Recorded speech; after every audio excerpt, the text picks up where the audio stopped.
Hello and good morning, students.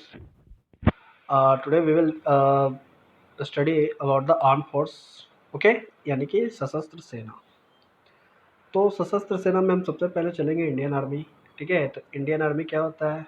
Indian army को हम लोग थल सेना भी कहते हैं. ठीक है, तो इंडियन आर्मी के बगल में देखिए क्या लिखा हुआ है, Indian army flag left and crest right. यानी कि ये फ्लैग जो है इंडियन आर्मी का. ठीक है, और ये उनकी पहचान है, यानी कि उनका चिन्ह है, सिखाया इसको कहते हैं. ओके, तो ये उनका चिन्ह होता है इंडियन आर्मी का. ये क्या करते हैं?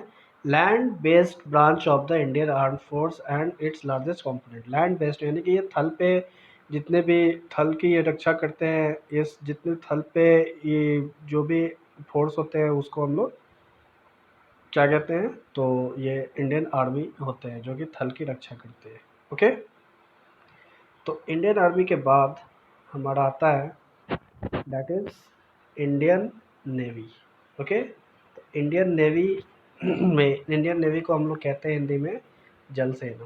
ओके, तो जल सेना हम लोग जल सेना की ये देखिए, ये उनकी फ्लैग होती है और ये उनकी चिन्ह होती है, पहचान होती है, यानी कि सिखाई होती है.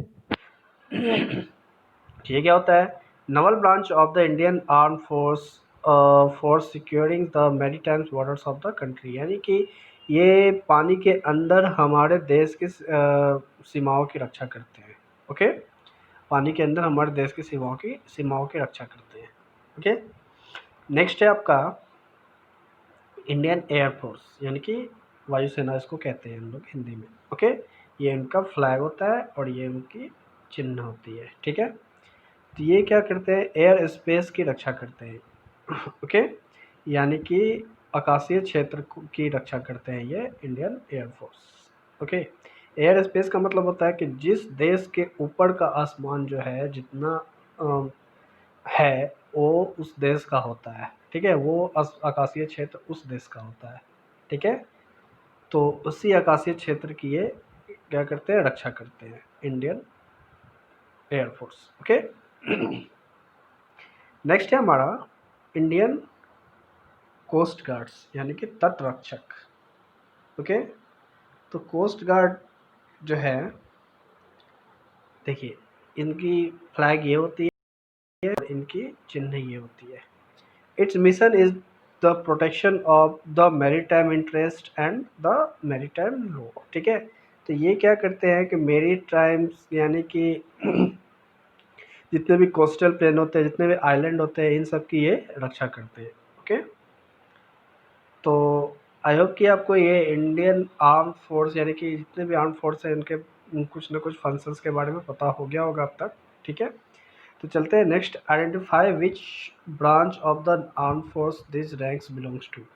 ओके, ये जो है नीचे जितनी भी दी हुई है ये किस आर्म फोर्स से बिलोंग करते हैं.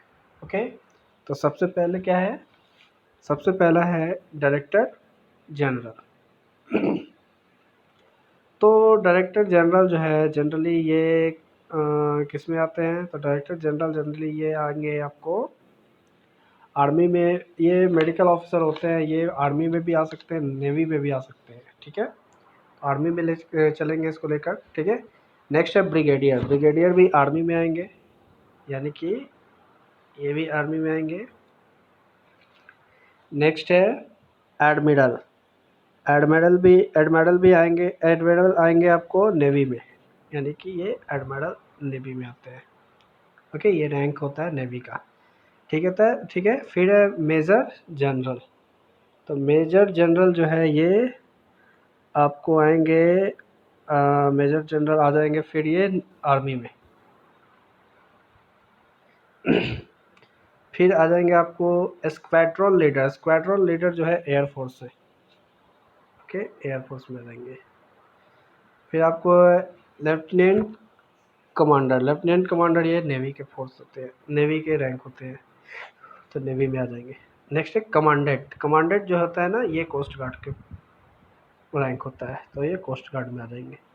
विंग कमांडर के बारे में तो सबको जानते होंगे. विंग कमांडर ये एयरफोर्स में का रैंक होता है, तो एयरफोर्स में ही आते हैं. ओके, तो आई होप कि आपको ये सारी क्लियर हो गई होगी. आप इसे पढ़ें और इसको फिल करके मुझे व्हाट्सअप करें। ओके, चलिए थोड़ी सी ये डू यू नो के बारे में भी जान लेते हैं। The president of India the supreme commanders in chief of the Indian arm force, he or she has the power to declare war subject to necessary approvals from the parliament, military heads and the president's officers। ठीक है, तो president of India जो है वो कोई भी war, ठीक है, कोई भी वॉर का जब अप्रूवल, जैसे कि हम किसी कंट्री से वॉर हमें करना है तो उसकी हमें क्या करना है, वो क्यों वॉर करना चाहते हैं, मतलब कि क्या सारी दलीलें पेश करेंगे, तब उस पर प्रेसिडेंट जो है उस पर अपना सहमति देंगे, तब वो वॉर होगा, नहीं तो वो वॉर नहीं होगा। ठीक है, चलिए तो ये हो गया आपका चैप्टर कंप्लीट। मिलते हैं नेक्स्ट चैप्टर में। Next chapter would be on the board. ठीक है, नेक्स्ट चैप्टर मैं इस तरह से नहीं पढ़ाऊंगा, ये बोर्ड पे पढ़ाऊंगा नेक्स्ट चैप्टर से। ठीक है, ओके, थैंक यू, मिलते हैं नेक्स्ट चैप्टर में।